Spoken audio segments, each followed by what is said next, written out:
All right. Hello, class. In this debate, we will be discussing ethical considerations in regard to applied behavior analysis and its use as a treatment approach for autism spectrum disorder. According to the Diagnostic and Statistical Manual of Mental Disorders, 5th edition, autism spectrum disorder is characterized by persistent deficits in social communication and social interaction, as well as repetitive behavior, interest, and activity. John Cooper defines applied behavior analysis, which we will refer to as ABA, as a treatment approach rooted in the principles of behavior, which are applied to address socially significant behavior, and that uses experimental methods to determine function-based interventions in order to improve these behaviors. Applied behavior analysis is one of the most widely used and accepted treatments for autism, and therefore an examination of its ethics the ethics of ABA is prudent. We will be discussing three main issues surrounding ABA and its use for treatment, for treating autism. First, we will be examine the dichotomy between the personal rights for autonomy for individuals with ASD versus the need for treatment. Then we will examine the quality of research which supports the use of ABA for individuals with ASD. And lastly, we will discuss legal issues related to ABA treatments. The members for the debate include Trevor Kopsick, Miranda Fields, Asenath Vallejo, Kelsey Wright, and myself, Megan Leonard. I will begin the debate by talking about the neurodiversity movement and why ABA infringes on the rights of those with ASD. And Kelsey will present the pro side as to why ABA is a necessary treatment for those with ASD, as well as offering a rebuttal to my argument. I will then end the section by rebuting any pro-side points not already addressed. For the topic of empiricism of ABA, Trevor will begin by arguing will argue for sorry. Trevor will begin arguing the con side of the argument, that the evidence for ABA is not sound. And Asenath will follow with her rebuttal, as well as presenting the pro side for the validity of the research that supports ABA as a treatment for ASD. Trevor will then conclude to review any evidence, any arguments that have not already been discussed. For the pros, and then lastly, Miranda will discuss legal arguments for the use of ABA to treat autism. Trevor will offer a rebuttal and follow with an argument that ABA actually causes situations that require restraints, violating a client's right to a free and appropriate education. And then finally, Miranda will be able to respond to any points provided by Trevor, which have not been addressed. All right, so to begin. I think that most people would agree that if any medical or psychiatric treatment violates one of the core ethical principles, it cannot then be considered ethical. ABA violates the core ethical principle of being just. This principle is in its essence the golden rule, and it seems like a pretty straightforward principle to follow, except that when one person is biased towards another, they fundamentally view that person as different and thus treat them differently, and not necessarily the way that they want to be treated. The foundation of ABA is rooted in the medical model. ABA practitioners are attempting to treat the symptoms of autism. However, this perspective creates prejudice towards autistic people. And to illustrate this point, I'd like to show you an informational ad campaign from New York University's Child Study Center.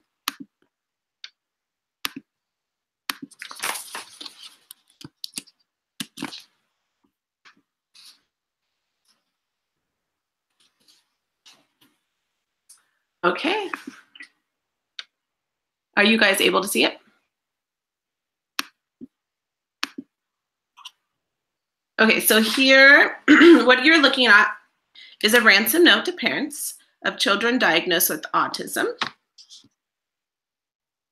And this is a ransom note to parents with children with Asperger's syndrome. Megan, I think it went away. I'm not able to see. Yeah, your screen is black. Oh, let's try that one more time.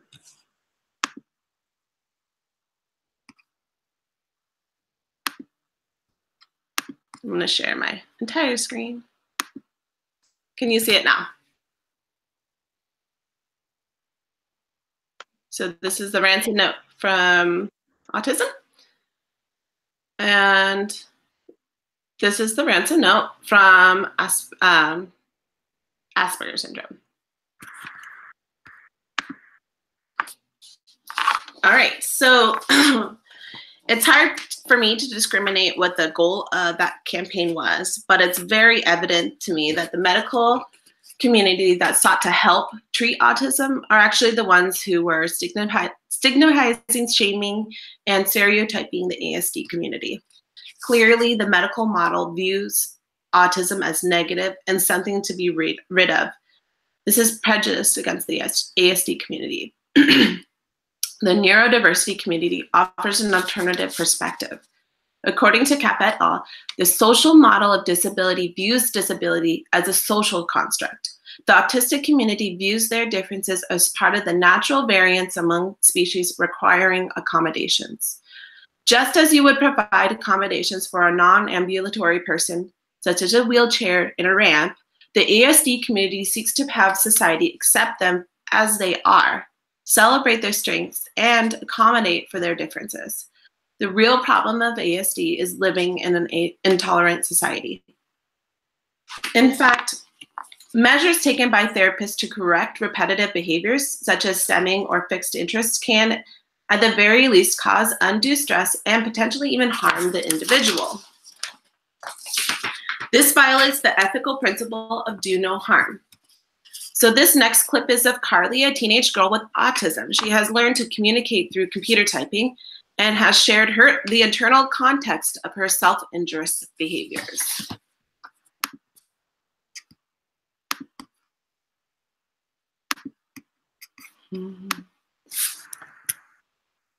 And almost there.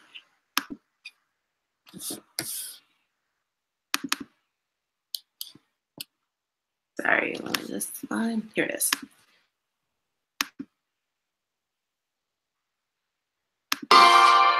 Through her torrent of words, Carly began to unravel the mysteries behind her often wild behavior.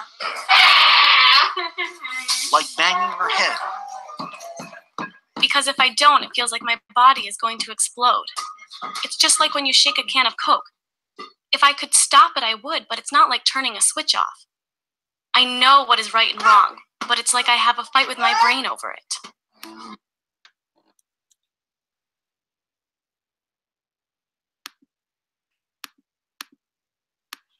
Okay. So the function of one's self-interest behavior regulates their sensory input. Is it ethical to use ABA procedures such as restriction or blocking to correct these behaviors? Additionally, therapists often take measures to mitigate the fixed interests of autistic people instead of encouraging those behaviors. Their argument is by expanding the world of this person, they are contributing to their independence and personal freedom. However, according to Kappa et al., proponents of the neurodiversity movement argue that restricted interests can benefit the autistic person by providing a safe niche community that insulates against bullying and supporting social communication and specialized skill sets.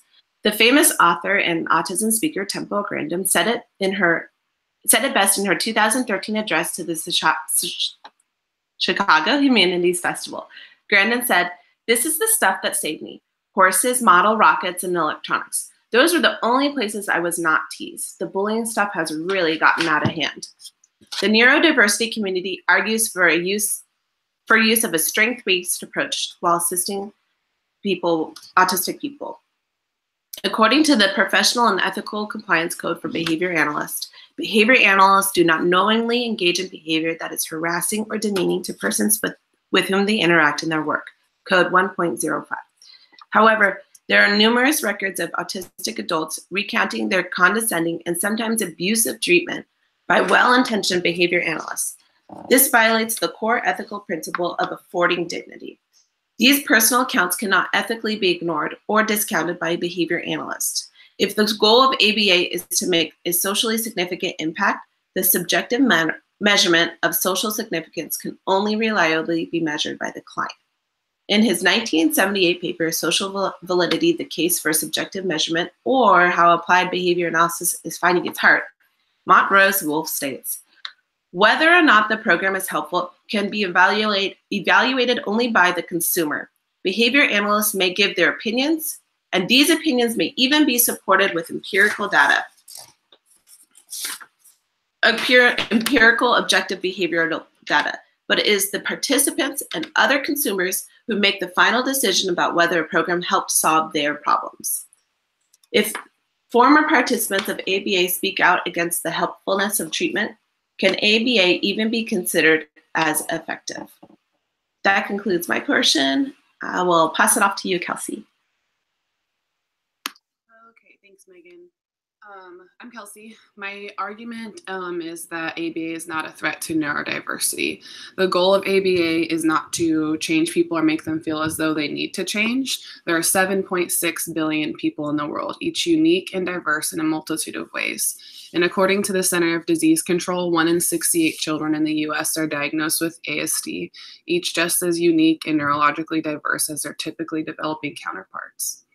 The goal of ABA is to teach language, social skills, adaptive skills, functional daily living skills. Social skills are taught to help individuals better navigate their environment and be understood.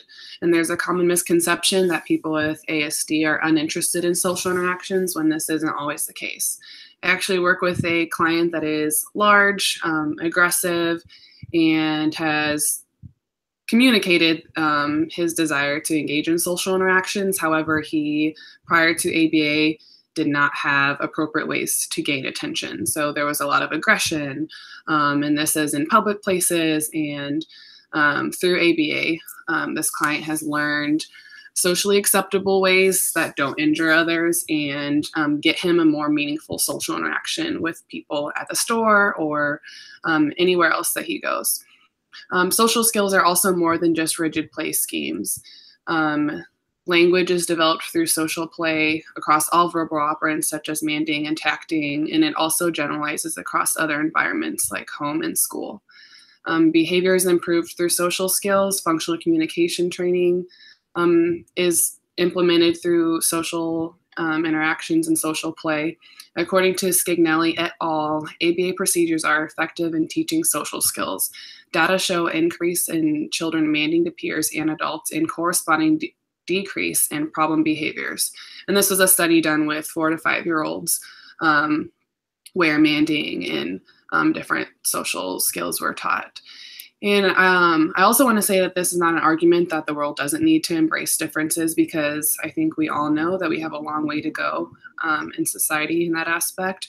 But it is an argument that social skills allow individuals to communicate their needs and have a much better quality of life. Adaptive and functional daily living skills are among some of the primary skills taught utilizing ABA procedures. These skills include brushing your teeth, taking a shower, toileting. And these are taught so people can live healthier, longer, and happier lives. And one could easily argue that we don't know if an individual is happier knowing how to brush their teeth or take a shower. But if they had never learned, they would certainly feel discomfort and long-term effects of not being able to take care of themselves. Safety and ethical dilemmas are always a big concern with ABA. And one of the things that we do teach, even from our early learners to the older clients, are personal safety questions. And I think that's where kind of like the discrete trial training and those parts of ABA kind of get a bad name because it's a lot of repetitive and question asking, but these are the types of skills that are important for people to have. What I think of all the time when I'm teaching these is a time when I was a kid and I was lost in Target and I was able to answer, my parents' name, my phone number. And I imagine if a client were lost or found themselves in a situation with a bully or a stranger, like would they be able to communicate what they need to receive help? Another area with safety concerns are in the area of self-injurious behavior and aggression. And ABA teaches a lot of coping strategies for these behaviors that are effective. And I work with a client who is high functioning and suffers from extreme anxiety as a comorbid disorder. So we've taught this client slow breathing, asking for help, and different ways to remain calm in situations that have in the past given him high anxiety and lots of self-injury that was super, super dangerous to him. And we also, so in the ethical part of ABA, I am actually trained in professional crisis management, which is a restraint procedure. And I want to stress that this is a restraint procedure. It's not a punishment procedure. This is PCM and other similar restraint procedures are not to be implemented as punishment. And when you are trained in these, it's specifically you're trained in antecedent manipulation and other ways to not have to go into this type of restraint. And any restraints require extensive training and criteria before any of it's implemented. And Megan mentioned mistakes being made in the field of ABA. And it's true that does kind of happen. Practitioners, who think that they're giving the best practice or something. And however, if you look at the example of like doctors, so we trust them and we know they can help us, even though there have been many suits of misconduct or malpractice, but we still trust them and we know that their intentions are to help and we know that they're trained to do so. And I think we should see ABA in the same light as that. Lastly, Ethical Code 2.09, Treatment and Intervention Efficacy. Section B states that behavior analysts have the responsibility to advocate for the appropriate amount and level of service provision and oversight required to meet the defined behavior change program goals. We would be doing a disservice to individuals seeking or needing extra support by not recognizing that they have neurological differences. According to Griffin and Polak, this is a study done with 27 college students surveyed on neurodiversity in higher education. A student stated in regards to their school not identifying their neurodiversity, "I was really angry. I didn't understand why no one had noticed it before, and I'm the only one that's noticing these things when teachers should have been doing it or when I'd been failed by so many teachers." So I think this is a good example where if we don't recognize neurological differences, people don't get the services or help that they need in the school system and in other aspects of life. My final reasoning for being pro-ABA is I know personally at my center, we take a lot of clients that have been turned down in the school system, and ABA is pretty much their only option. It's safe, and we are specifically trained for this. It's proven to be effective for learning and behavior change, and ABA seeks to improve quality of life, and individuality is encouraged. So that concludes my argument for pro-ABA.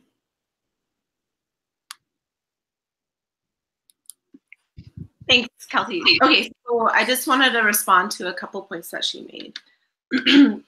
First, that I don't think that we're arguing that there are not differences, but that the problem is the person with ASD is expected to change, not society.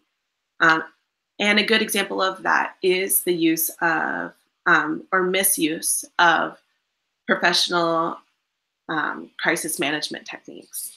As we've seen in videos in our class, those treatments are often misused by ABA practitioners.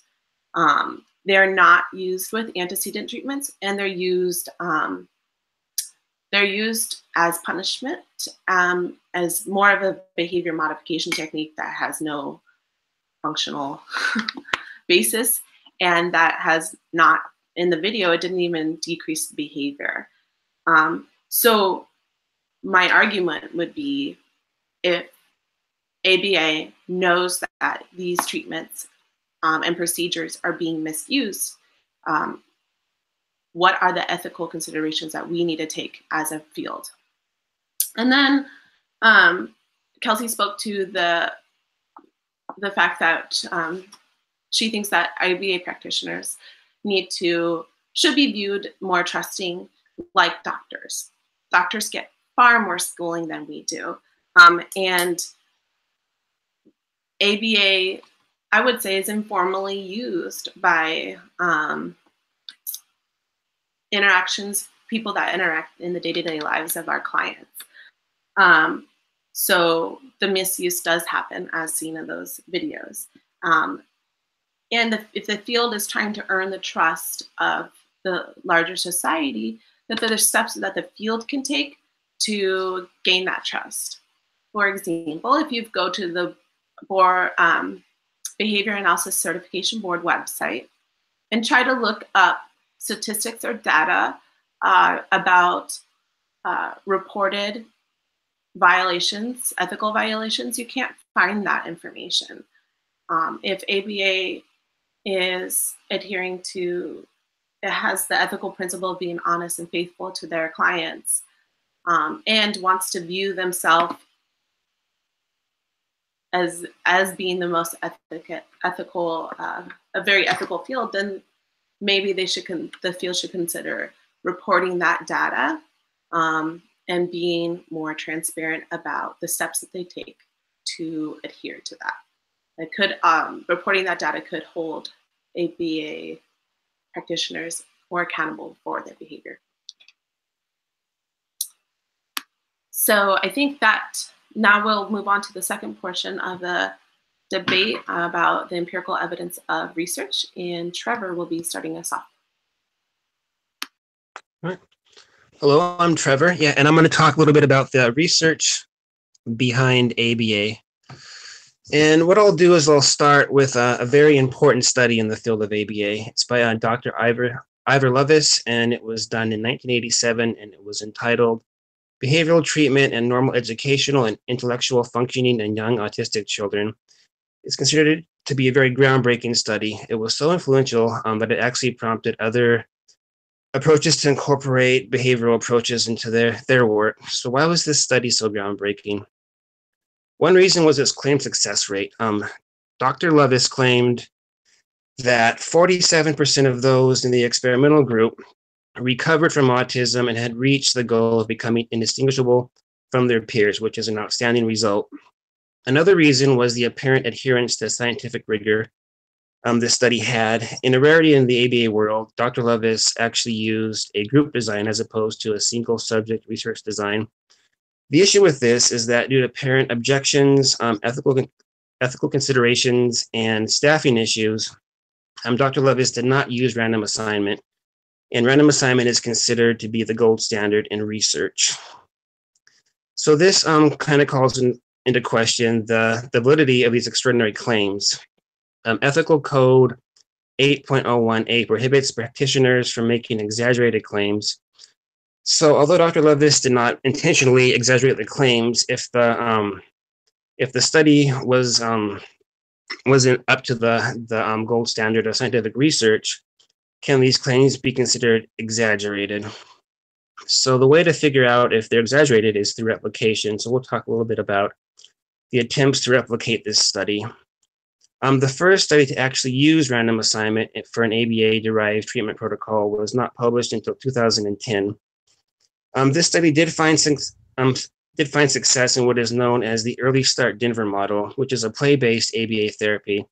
But it should be noted that ESDM is only one ABA approach, which only serves children ages 12 to 48 months. So as for replication of Dr. Lovaas's original study, out of 58 studies on his techniques, only one met the standards of the original study, and it should be noted that that original study did not meet the gold standard of random assignment. So if we consider the importance placed on Dr. Lovaas's 1987 study, it's still one of the most widely cited studies in ABA. It is important that this study is based on the best scientific methods. The evidence seems to suggest this might not be the case. The Ethical Compliance Code, section 2.09, dictates that clients have access to the most effective treatment based on scientific research. So my question is, if the building blocks of ABA are based on questionable research that has been inadequately replicated, can it be stated with confidence that ABA is the most effective treatment based on the research. So I'll talk a little bit about more studies on behavioral treatments.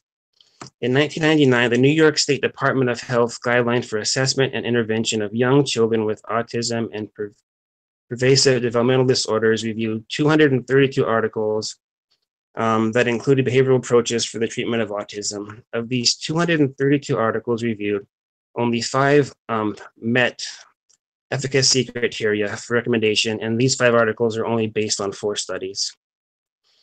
So despite the claims from many proponents of ABA that it is the only or the most valid treatment for autism, a number of other treatments have been shown to also be effective for autism.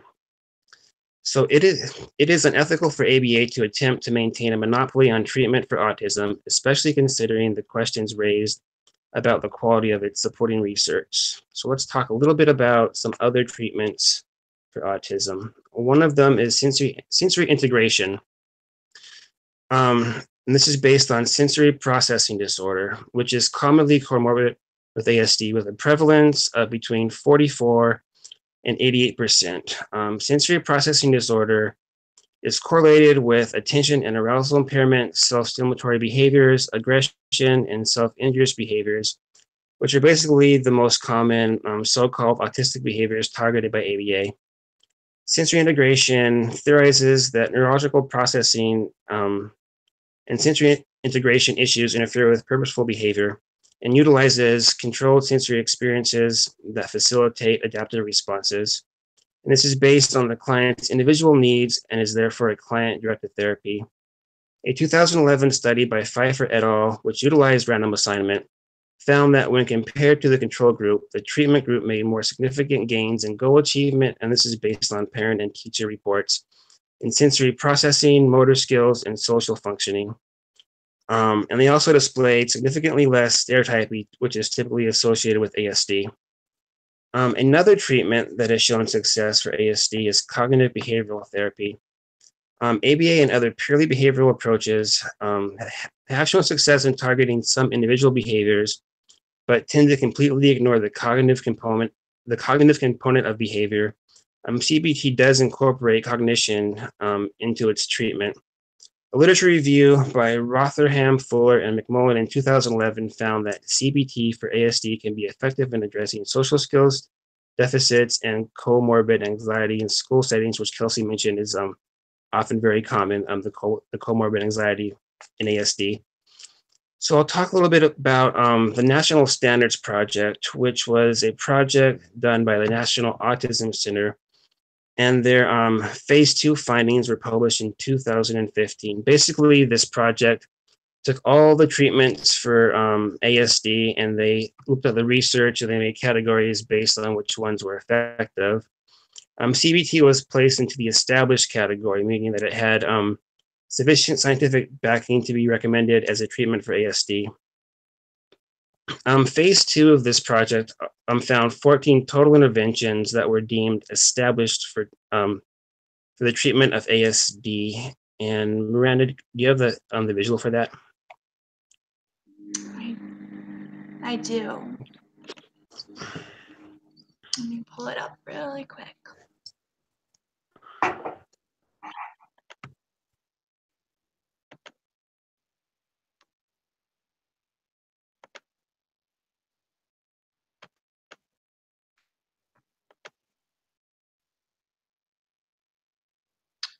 All right.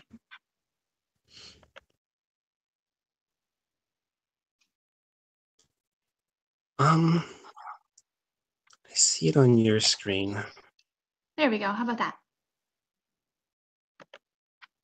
It's up there? Okay. So, as you can see, there's 14 other interventions, and also this project found 18 interventions classified as emerging, which means that, and then that's on the next slide, which means that they do show some promise in addressing ASD, but just need some more research to become established. Furthermore, Autism Speaks, which is an online resource for those affected by ASD, conducted a survey of the top 8 treatments for ASD as reported by parents who had children with ASD. And then on the next slide, the top 7 treatments in order of parent preference include occupational therapy, speech therapy, ABA therapy, social skills classes, and hippotherapy, which is horseback riding therapy, gluten-free, casein-free diet, and psychiatrist and psychologist sessions. So as you can see, based on this survey, ABA was not the most preferred treatment. It was number 3. That is my argument, so I will pass it on.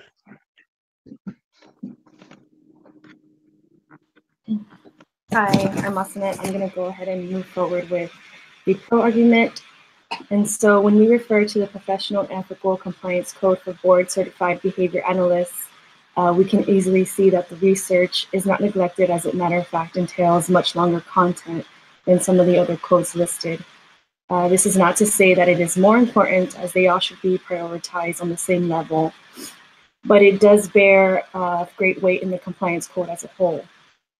Under Principle 9.02, Characteristics of Research Responsibility, it is stated that behavior analysts conduct research competently and with due concern for the dignity and welfare of the participants. So doing this would mean that the type of research being conducted should be within the level of knowledge and skills of the BCBA. The gravity of this code must be understood and taken seriously. Referring back to the study by Dr. Lovis mentioned in the prior discussion, could we say or ponder on the thought that maybe the research design chosen to implement was out of the level of competency? Could we then also say that there could be even more BCBAs who are providing services, whether it be research or intervention implementation, that are doing so out of their level of knowledge and skills as a BCBA?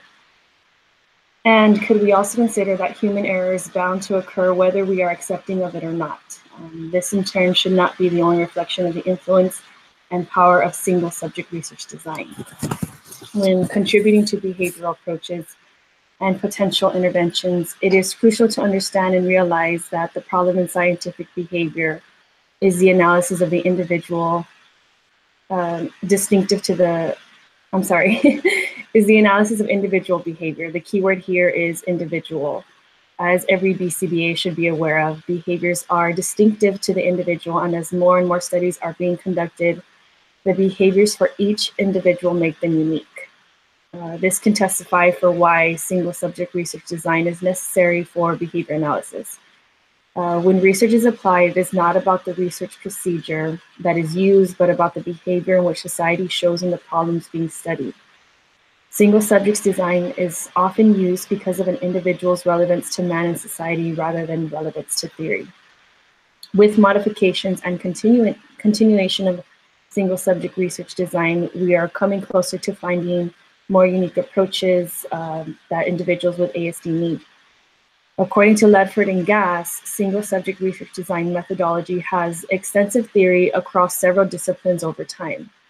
Baer et al. Has emphasized on single subject research methodology and how it could be utilized in applied research to construct effective interventions and approaches.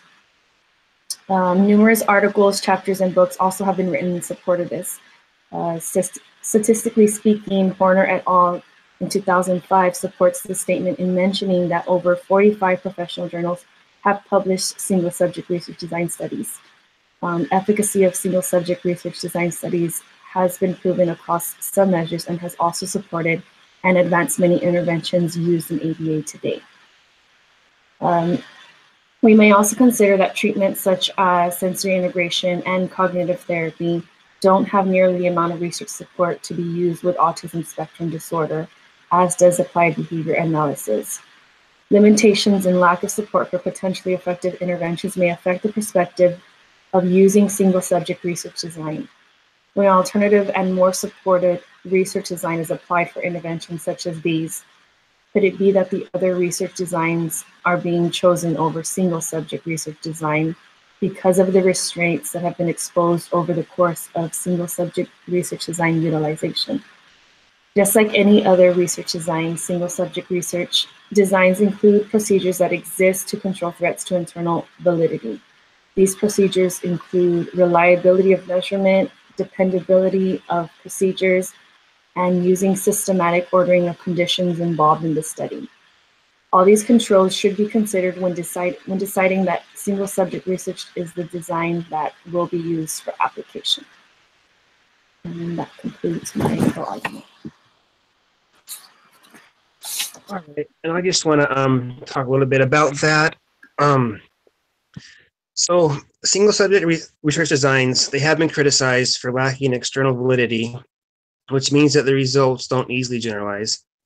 They also have been criticized for lacking internal validity, which can be addressed through replication. But as I noted, replication attempts of some of the most important studies in ABA have been very difficult.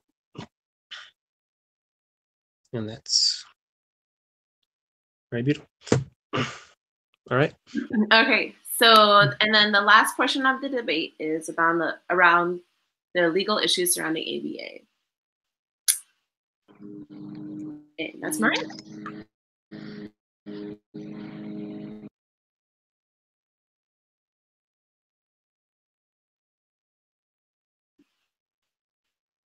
Miranda. There we go. So I will be starting with ABA with the legal issues. So when looking into the legal issues with applied behavior analysis, there were many legal cases that involved the schools and them not providing ABA services to their students. For example, in 2001, a specific case for School Committee versus Mr. and Mrs. L. And they went to court because their child's school was not providing ABA services to their preschool program. When the school age, the school system provided ABA services that was implemented by one trained individual. When that individual quit, the school district did not have a backup plan, therefore there were no services provided. The parents then pulled their child from the school so they could receive services at home. The court then decided that the school failed to provide their district with free and appropriate education. The parents won the case at the hearing, and the school district filed to the district court. Least restrictive environment was input clause from the IDEA, as the student's placement at home was per the court first checked to see if the states complied with the procedures set forth in the Act. Second, they asked, is the IEP developed through the Act's procedures reasonably calculated to enable the child to receive educational benefit? The district court found that the school district did not provide the student with free and appropriate education, and the procedural violations occurred due to the program showed no resemblance to the students, as there were no data to support any new programming. The court found the program to be created from admits, and thus a substantive violation of the IDEA, and therefore lost as well. The school provides the least restrictive, free, and appropriate education to their students. ABA is scientific based and benefits many children, so the schools are expected to have ABA services available to their students if that is the most appropriate education for them. So now I will have Trevor do the con side. All right, so a legal issue I would like to discuss centers around the use of restraints in the school system. Section 504 of the Rehabilitation Act legally guarantees a free, appropriate public education for all students regardless of disability. The United States Department of Education's Office of Civil Rights states that the use of restraints can be traumatizing and create even more behavioral and academic issues, which could lead to more restrictive environments for the child and therefore deny the child's legal right to a free and appropriate public education. So, and I have some personal examples for this.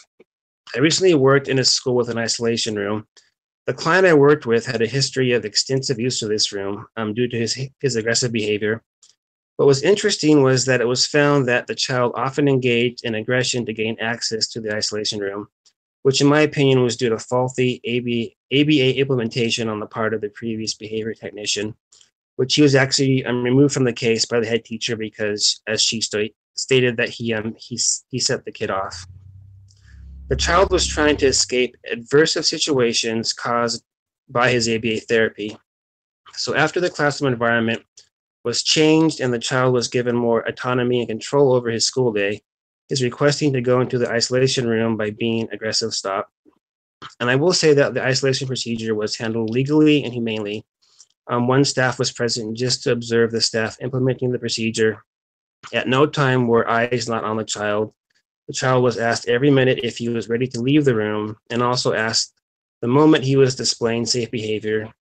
The time he was in the room was recorded to the second, and a report was sent to both the parent and the school administration each time the room was used. Still, the fact cannot be denied that every second the child was in this room was time he was denied his right to a free and appropriate education. Ethical Code 4.07 calls for examination of environmental conditions which could interfere with interventions. This code was addressed, but the issue is that while the environment was being assessed, the child was still subject to isolation. Another time I was working with a child whose main function for aggressive behavior was access to tangibles, mainly Cheetos. He really, really loved Cheetos. One instance of aggression stemmed from him losing access to this reinforcer. In this instance, restraints were not used, but it took 4 grown adults to block the child in order to keep the rest of the class safe. Now, if this child, who was bigger than all of the adults in the room, had continued to escalate, it is very possible restraint procedures might have had to be used. Ethical Compliance Code 4.10 prohibits the use of harmful reinforcers, and although restraints were not used in this case, the situation was traumatic for everybody, including the child. So, Ethical Code 4.09 calls for practitioners to use the least restrictive procedures.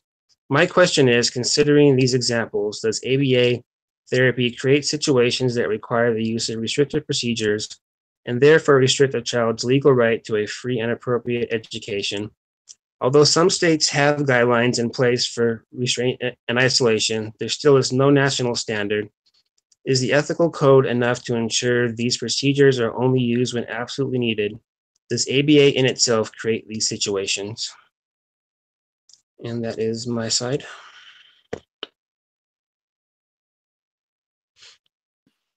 Thank you.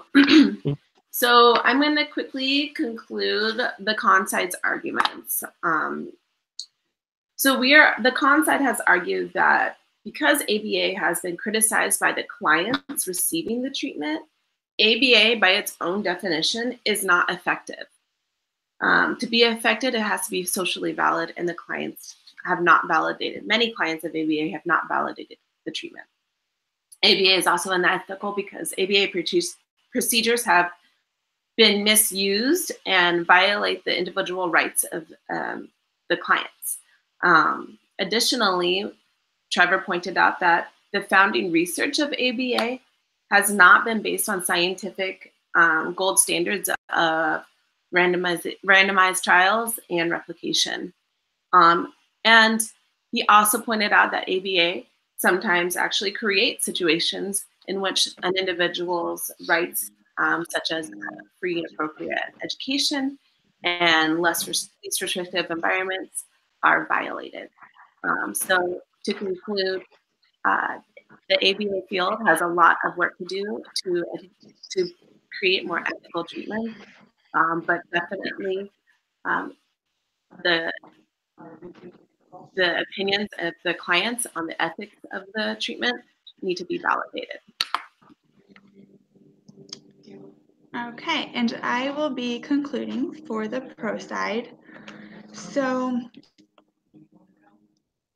in conclusion, the pro side helped prove that ABA is not a threat to neurodiversity. We actually individualize every one of our clients' behavior plans, and it is also science-based, so we have plenty of research to help prove that our interventions are successful and are there to help our clients. And ABA is legally beneficial for clients and their school districts. So the school districts are expected to provide the most appropriate education for their clients. So as BCBAs, we are expected to meet all of the ethical codes and provide the most important and best environments for our clients. Wrap up our debate.